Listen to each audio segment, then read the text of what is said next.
नाही एखादा युद्ध होतं, बॉम्ब होतो, ते असे जर लोक बॉम्ब फुटल्यामुळे किंवा टेररिस्ट अटॅक्समुळे किंवा यामुळे जर किती मृत्युमुखी पडले लोक याचा अभ्यास केला तर ते काही 40-50 हजार होते आणि ऍक्सिडेंट्समध्ये 1,70,000 आहे. तर आपण एखादा बॉम्ब पडला त्याला किती महत्व देतो, बॉम्ब पडला बॉम्ब पडला बॉम्ब पडला, पण 1,70,000 लोक तुमचे दरवर्षी मृत्युमुखी पडताय. 500 लोक रोज मरतायत. 20 लोक दर तासाला मरतायत भारतामध्ये. दर तासाला म्हणजे आपण आता इथे गप्पा मारतोय लोक मरतायत, ही फॅक्ट आहे. चर्चेचं सत्र चाललंय ज्यात एका तासामध्ये 20 लोक मेलेले आहेत आपल्या भारतामध्ये.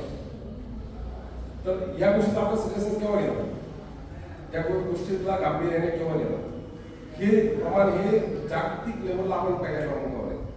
आपण अनेक भारताने आजपर्यंत मोठ्या मोठ्या गोष्टींमध्ये 1 नंबर मिळवला आहे. आपण वर्ल्ड कप मिळवला आहे, आपण सायन्स एंटरप्राइजमध्ये पुढे गेलो, आपण अपघातात इतके पुढे आहोत. ही गोष्ट आपल्याला कुठेतरी मान आपली खाली घालायला कारणीभूत आहे. तेव्हा आपण सर्वांनी, आता मी जास्त याच्यात खूप काही बोलणार नाहीये कारण बोलण्यासारख्या बऱ्याच गोष्टी बोलल्या गेल्या आहेत, पण मी मागच्या वर्षी मुंबईवर इथे माझा ट्रान्सफर झालाय.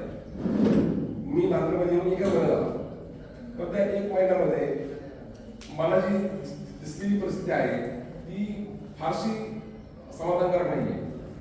मी रात्रीमध्ये जेव्हा फिरतो तर मला कोणीच हेल्मेट घालतात ऑलमोस्ट दिसतच नाही. मुलं पण नाही घालत, मुलांचे पप्पा पण नाही घालत, खूप कमी आहे, प्रमाण नगण्य आहे. आमच्याकडे जेवढे लोक घालत नाही तेवढे लोक तुमच्याकडे घालतात. हे खूप मुंबईसारख्या ठिकाणी जवळपास 90% लोक 95% लोक जवळपास घालतात. इकडे 95% लोक घालत नाही. ही फार मला म्हणजे मंत्री शहराबद्दल सगळ्यांना सांगत मला वाईट वाटते की पण ती फॅक्ट आहे. आता आपल्याला ही फॅक्ट बदलायची असेल तर आपल्याला पण सुरुवात करावं लागेल. त्या शिंदे साहेब माझ्याकडे आले आणि म्हणजे असं असं आपल्याला प्रोग्राम घ्यायचा, मला अतिशय चांगलं आहे की आपण घेतलं पाहिजे असा प्रोग्राम. आपल्या टार्गेट ऑडियन्स जे आहे ते तुम्ही का आहात, तरुण मंडळी का आहात, त्याचं कारण तुमच्याच मंडळीने सांगितले की आपल्याकडे नांदेड महाशहरामध्ये 8 लाख वाहन आहे. 8 लाख वाहनांपैकी 6,80,000 वाहन मोटरसायकल आहे. म्हणजे किती झाले, 80% वाहन हे मोटरसायकल्स आहे. म्हणजे आपल्या अपघातांचं प्रमाण मोटरसायकलचं जास्त आहे. त्याचं कारण काय, बेसिक कारण वाहतुकीचे नियम न पाळणे आणि हेल्मेट न वापरणे, मोबाईलवर बोलणे,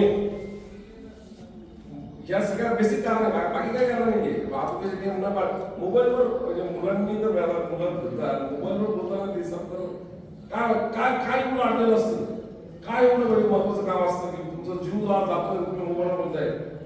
ठीक आहे, एखादा मित्र फोन असेल नंतर तुला भाग